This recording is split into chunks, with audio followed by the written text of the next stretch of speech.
ವಿರಾಟ್ ಕೊಹ್ಲಿ ಮಾಲೀಕತ್ವದ ಪಬ್ ಮೇಲೆ FIR ದಾಖಲಾಗಿದ್ದಕ್ಕೆ ಕಾಪುವಿನ ಮಾರಿಗುಡಿಗೆ cricketer Suryakumar ಪತ್ನಿ ಸಮೇತ ಭೇಟಿ, ಹರಕೆಯನ್ನ ತೀರಿಸಿದ ದಂಪತಿ. ಇದರ ಜೊತೆಗೆ ಮತ್ತಷ್ಟು ಸುದ್ದಿಗಳು ನಿಮಗಾಗಿ. ಜೆಡಿಎಸ್ಗೆ ಅಧಿಕಾರ ತಪ್ಪಿಸಲು ಕೃಷಿ ಪತ್ತಿನ ಸಹಕಾರ ಸಂಘದ ಚುನಾವಣೆ ಮುಂದೂಡಿಕೆಗೆ ತೀವ್ರ ಆಕ್ರೋಶ ವ್ಯಕ್ತವಾಗಿದೆ. ರಾಮನಗರದಲ್ಲಿ ಜೆಡಿಎಸ್ ಬಿಜೆಪಿ ಜಂಟಿ ಪ್ರತಿಭಟನೆಯನ್ನ ನಡೆಸಿತು. ಸಹಕಾರ ಸಂಘಗಳ ನಿಬಂಧಕರ ಕಚೇರಿಯ ಮುಂದೆ ಪ್ರತಿಭಟನೆ ನಡೆಸಿ ಕೂಡಲೇ ಚುನಾವಣೆ ನಡೆಸುವಂತೆ ಒತ್ತಾಯಿಸಿದ್ರು. ನಿಖಿಲ್ ಕುಮಾರಸ್ವಾಮಿ ನೇತೃತ್ವದಲ್ಲಿ ಕಂದಾಯ ಭವನಕ್ಕೆ ಮುತ್ತಿಗೆ ಹಾಕಿ ಸಹಕಾರ ಸಂಘಗಳ ನಿಬಂಧಕರ ಕಚೇರಿಗೆ ಬೀಗ ಜಡಿಯಲು ಯತ್ನಿಸಿದ್ರು. ಪೊಲೀಸರು ಬ್ಯಾರಿಕೇಡ್ ಹಾಕಿ ತಡೆಯಲು ಮುಂದಾದರು. ಬ್ಯಾರಿಕೇಡ್ ತಳ್ಳಿ ಮುನ್ನುಗ್ಗಿದ್ದ ಪ್ರತಿಭಟನಾಕಾರರು ಕಂದಾಯ ಭವನದ ಗ್ಲಾಸ್ ಪುಡಿ ಪುಡಿ ಮಾಡಿದ್ರು. ಈ ವೇಳೆ ಪೊಲೀಸರು ಹಾಗೂ ಪ್ರತಿಭಟನಾಕಾರರ ನಡುವೆ ವಾಗ್ವಾದ ನಡೆಯಿತು. ತಮ್ಮನ್ನು ಎಳೆದಾಡಿದ ಪೊಲೀಸರ ವಿರುದ್ಧ ನಿಖಿಲ್ ಕುಮಾರಸ್ವಾಮಿ ಆಕ್ರೋಶವನ್ನ ವ್ಯಕ್ತಪಡಿಸಿದ್ರು. ರಾಜ್ಯದಲ್ಲಿ ಕಾಂಗ್ರೆಸ್ ಅಧಿಕಾರಕ್ಕೆ ಬಂದಾಗಿನಿಂದಲೂ ಅಧಿಕಾರ ದುರುಪಯೋಗ ಆಗ್ತಾ ಇದೆ. ನಿತ್ಯ ಜನಸಾಮಾನ್ಯರ ಮೇಲೆ ದೌರ್ಜನ್ಯ ಆಗ್ತಾ ಇದೆ.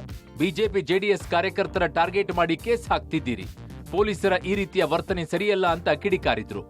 ಕೂಡಲೇ ವ್ಯವಸಾಯೋತ್ಪನ್ನ ಮಾರುಕಟ್ಟೆಯ ಚುನಾವಣೆ ನಡೆಯಬೇಕು, ಅಲ್ಲಿಯವರೆಗೂ ಸ್ಥಳದಿಂದ ತೆರಳುವುದಿಲ್ಲ ಅಂತ ನಿಖಿಲ್ ಪಟ್ಟು ಹಿಡಿದ್ರು. ಸ್ಥಳಕ್ಕೆ ಡಿಸಿ ಅಥವಾ ಎಡಿಸಿ ಕರೆಸುವಂತೆ ತಾಕೀತನ್ನ ಮಾಡಿದ್ರು. ಸರ್, 100ಕ್ಕೆ 100 ಅಕ್ಷರಶಃ ಇವತ್ತು ನಿಮ್ಮ ಮುಂದೆ ಇದೆ. ಇದರ ಹಿಂದಿನ ಉದ್ದೇಶ ಏನು? ರಾಜ್ಯ ಸರ್ಕಾರ ಇವತ್ತು ಯಾವ ರೀತಿ ಇವತ್ತು ಒತ್ತಡವನ್ನು ಏರ್ತಾ ಇದ್ದಾರೆ ಇಲ್ಲಿ ಇರ್ತಕ್ಕಂಥ ಜಿಲ್ಲಾಡಳಿತದ ಮೇಲೆ. ನಾನು ಅವ್ರ ಮೇಡಮ್ಗೂ ಫೋನ್ ಮಾಡಿ ರಿಕ್ವೆಸ್ಟ್ ಮಾಡಿದೆ, ಬಂದು ಚುನಾವಣೆನ ಗೌರವಿತವಾಗಿ ನಡೆಸ್ಕೊಡಿ, ಮುಂದೂಡಿಕೆ ಮಾಡ್ತಕ್ಕಂಥದ್ದಾಗಲಿ ಯಾವುದೇ ರೀತಿ ಅವಕಾಶ ಕೊಡಬೇಡಿ ಅಂತಕ್ಕಂಥದ್ದು ಹೆಣ್ಮಗಳಿಗೂ ರಿಕ್ವೆಸ್ಟ್ ಮಾಡಿದೆ. ಕೆಆರ್ ನಗರ ಸಂತ್ರಸ್ತೆ ಕಿಡ್ನಾಪ್ ಕೇಸಲ್ಲಿ ಭವಾನಿ ರೇವಣ್ಣಗೆ ಮತ್ತೆ ಸಂಕಷ್ಟ ಎದುರಾಗುವ ಸಾಧ್ಯತೆಗಳಿವೆ. ಹೈಕೋರ್ಟ್ನಿಂದ ಷರತ್ತುಬದ್ಧ ನಿರೀಕ್ಷಣಾ ಜಾಮೀನು ಪಡೆದುಕೊಂಡಿರುವ ಭವಾನಿ ರೇವಣ್ಣಗೆ ಮತ್ತೆ ಬಂಧನ ಭೀತಿ ಎದುರಾಗಿದೆ. ಭವಾನಿ ರೇವಣ್ಣ ನಿರೀಕ್ಷಣಾ ಜಾಮೀನು ರದ್ದು ಕೋರಿ ಎಸ್ಐಟಿ ಸುಪ್ರೀಂ ಕೋರ್ಟ್ಗೆ ಅರ್ಜಿ ಸಲ್ಲಿಸಿದ್ದು ದೆಹಲಿಯಲ್ಲೇ ಬೀಡು ಬಿಟ್ಟಿದೆ. ಇದರಿಂದ ಭವಾನಿ ರೇವಣ್ಣಗೆ ಎದೆ ಬಡಿತ ಜೋರಾಗಿದೆ. ನಾಳೆ ಸುಪ್ರೀಂ ಕೋರ್ಟ್ನಲ್ಲಿ ಎಸ್ಐಟಿ ಅರ್ಜಿ ವಿಚಾರಣೆಗೆ ಬರಲಿದ್ದು, ಹೀಗಾಗಿ ಎಸ್ಐಟಿ ತಂಡ ದೆಹಲಿಗೆ ತೆರಳಿದೆ. ಎಸ್ಐಟಿ ಮುಖ್ಯಸ್ಥ ಬಿಕೆ ಸಿಂಗ್, ಎಸ್ಪಿಪಿ ಜಗದೀಶ್ ಹಾಗೂ ತನಿಖಾಧಿಕಾರಿ ಹೇಮಂತ್ ದೆಹಲಿಗೆ ಹೋಗಿದ್ದಾರೆ. ಒಂದು ವೇಳೆ ಸುಪ್ರೀಂ ಕೋರ್ಟ್ನಲ್ಲಿ ಭವಾನಿ ರೇವಣ್ಣ ನಿರೀಕ್ಷಣಾ ಜಾಮೀನು ರದ್ದಾದರೆ ಭವಾನಿ ರೇವಣ್ಣ ಬಂಧನ ಸಾಧ್ಯತೆ ಇದೆ. ಹೀಗಾಗಿ ಭವಾನಿ ರೇವಣ್ಣಗೆ ಮತ್ತೆ ಸಂಕಷ್ಟ ಎದುರಾಗಲಿದೆಯಾ ಎಂಬ ಪ್ರಶ್ನೆ ಮೂಡಿದೆ. ಬೆಳ್ಳಂಬೆಳಗ್ಗೆ ಬೆಂಗಳೂರಿನ ಎಂಜಿ ರಸ್ತೆಯಲ್ಲಿ ಬಿಎಂಟಿಸಿ ಬಸ್ ಧಗಧಗನೆ ಹೊತ್ತಿ ಉರಿದಿದೆ. ನೀಲಸಂದ್ರದಿಂದ ಶಿವಾಜಿನಗರಕ್ಕೆ ಹೋಗ್ತಾ ಇದ್ದ ಬಸ್ ಎಂಜಿ ರಸ್ತೆಯ ಅನಿಲ್ ಕುಂಬ್ಳೆ ಸರ್ಕಲ್ನಲ್ಲಿ ನಿಂತಿತ್ತು. ಈ ವೇಳೆ ಬಸ್ನ ಕೆಳಭಾಗದಲ್ಲಿ ಬೆಳಗ್ಗೆ 8:45 ಸುಮಾರಿನಲ್ಲಿ ಬೆಂಕಿ ಕಾಣಿಸಿಕೊಂಡಿದೆ. ಬೆಂಕಿ ಹೊತ್ತಿಕೊಂಡಿದೆ ತಡ ಬಸ್ ಬಹುತೇಕ ಧಗಧಗಿಸಿದೆ. ಅನಿಲ್ ಕುಂಬ್ಳೆ ಸರ್ಕಲ್ ಸಿಗ್ನಲ್ನಲ್ಲಿ ಬಸ್ ನಿಂತಿತ್ತು. ಸಿಗ್ನಲ್ ಬಿಡ್ತಾ ಇದ್ದಂತೆ ಬಸ್ ಅನ್ನ ಮೂವ್ ಮಾಡಲು ಸ್ಟಾರ್ಟ್ ಮಾಡಿದ್ದಾರೆ. ಈ ವೇಳೆ ಬಸ್ನಲ್ಲಿ ಬೆಂಕಿ ಕಾಣಿಸಿಕೊಂಡಿದೆ ಅಂತ ಚಾಲಕ ಹೇಳಿದ್ದಾರೆ. ಬೆಂಕಿ ತಗುಲಿರುವುದು ಅರಿವಿಗೆ ಬರ್ತಾ ಇದ್ದ ತಕ್ಷಣವೇ ಎಚ್ಚೆತ್ತುಕೊಂಡ ಚಾಲಕ ಹಾಗೂ ನಿರ್ವಾಹಕ ಬಸ್ನಿಂದ ಮೊದಲು ಪ್ರಯಾಣಿಕರನ್ನ ಕೆಳಗಿಳಿಸಿದ್ದಾರೆ. ಬಳಿಕ ಅಗ್ನಿಶಾಮಕ ದಳಕ್ಕೆ ಕರೆ ಮಾಡಿದ್ದಾರೆ. ಸ್ಥಳಕ್ಕಾಗಮಿಸಿದ ಅಗ್ನಿಶಾಮಕ ದಳ ಸಿಬ್ಬಂದಿ ಬೆಂಕಿ ನಂದಿಸುವಲ್ಲಿ ಯಶಸ್ವಿಯಾಗಿದ್ದಾರೆ. ಈ ಅವಘಡ ನಡೆದ ಕಾರಣ ಸುಮಾರು 30 ನಿಮಿಷಕ್ಕೂ ಹೆಚ್ಚು ಕಾಲ ಎಂಜಿ ರಸ್ತೆಯಲ್ಲಿ ಟ್ರಾಫಿಕ್ ಜಾಮ್ ಉಂಟಾಗಿತ್ತು. ಟ್ರಾಫಿಕ್ನಲ್ಲಿ ಸಿಲುಕಿಕೊಂಡವರು ಕಚೇರಿ, ಶಾಲೆಗಳಿಗೆ ಕೆಲಸಕ್ಕೆ ಹೋಗಲು ಪರದಾಡಿದ್ರು. ಬೆಂಗಳೂರಿನಲ್ಲಿ ಡೆಂಗಿ ಆರ್ಭಟ ಜೋರಾಗಿದೆ. ಬಿಬಿಎಂಪಿ ವ್ಯಾಪ್ತಿಯಲ್ಲೇ ಬರೋಬ್ಬರಿ 2083 ಡೆಂಗಿ ಕೇಸ್ ದಾಖಲಾಗಿದೆ. ಈ ಹಿನ್ನೆಲೆಯಲ್ಲಿ ಬಿಬಿಎಂಪಿಯಿಂದ ಮೈಕ್ ಅನೌನ್ಸ್ಮೆಂಟ್ ಮಾಡಿ ಜಾಗೃತಿ ಮೂಡಿಸಲಾಗುತ್ತಿದೆ. ಬೆಳಗಾವಿ ನಗರ ಮತ್ತು ಜಿಲ್ಲೆಯಲ್ಲಿ ಒಂದೇ ವಾರದಲ್ಲಿ ಡೆಂಗಿ ಸಕ್ರಿಯ ಪ್ರಕರಣಗಳು ಹೆಚ್ಚಾಗಿದೆ.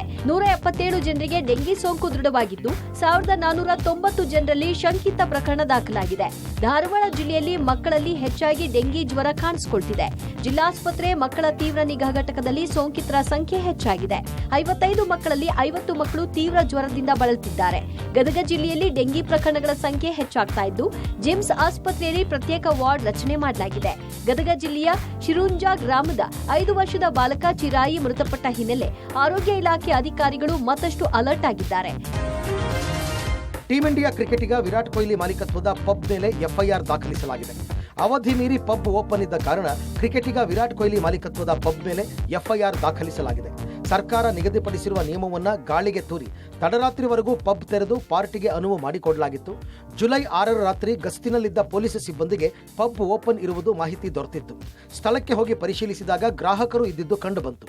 ಹೀಗಾಗಿ ಅವಧಿಗೂ ಮೀರಿ ಅನಧಿಕೃತವಾಗಿ ಪಬ್ ಓಪನ್ ಮಾಡಿದ್ದ ಹಿನ್ನೆಲೆಯಲ್ಲಿ ಪೊಲೀಸರು ಎಫ್ಐಆರ್ ದಾಖಲಿಸಿದ್ದಾರೆ. ಕಬ್ಬನ್ ಪಾರ್ಕ್ ಪೊಲೀಸ್ ಠಾಣೆಯಲ್ಲಿ ಎಫ್ಐಆರ್ ದಾಖಲಾಗಿದೆ. ಟೀಂ ಇಂಡಿಯಾದ ಸ್ಟಾರ್ ಆಟಗಾರ ಸೂರ್ಯಕುಮಾರ್ ಯಾದವ್ ಇವತ್ತು ಉಡುಪಿಗೆ ಭೇಟಿ ನೀಡಿದ್ದಾರೆ. ಪತ್ನಿ ದೇವಿಶಾ ಶೆಟ್ಟಿ ಜೊತೆ ಉಡುಪಿಗೆ ಆಗಮಿಸಿದ ಸೂರ್ಯಕುಮಾರ್ ಕಾಪುವಿನ ಮಾರಿಗುಡಿ ದೇವಸ್ಥಾನದಲ್ಲಿ ವಿಶೇಷ ಪೂಜೆ ಸಲ್ಲಿಸಿದ್ದಾರೆ. T20 ವಿಶ್ವಕಪ್ಗೂ ಮುನ್ನ ಸೂರ್ಯಕುಮಾರ್ ಯಾದವ್ ಭಾರತ ತಂಡ ಟ್ರೋಫಿ ಗೆಲ್ಲಲು ವಿಶೇಷ ಹರಕೆ ಹೊತ್ತಿದ್ರು. ಈ ಹರಕೆ ತೀರಿಸೋದಕ್ಕೆ ಕಾಪುವಿನ ಮಾರಿಗುಡಿ ದೇವಸ್ಥಾನಕ್ಕೆ ಭೇಟಿ ನೀಡಿದ್ದಾರೆ. ಇನ್ನು ಕಾಪು ದೇವಸ್ಥಾನಕ್ಕೆ ಭೇಟಿ ನೀಡಿದ ಸೂರ್ಯಕುಮಾರ್ ದಂಪತಿಯನ್ನ ದೇವಳದ ಆಡಳಿತ ಮಂಡಳಿ ಸನ್ಮಾನಿಸಿದೆ.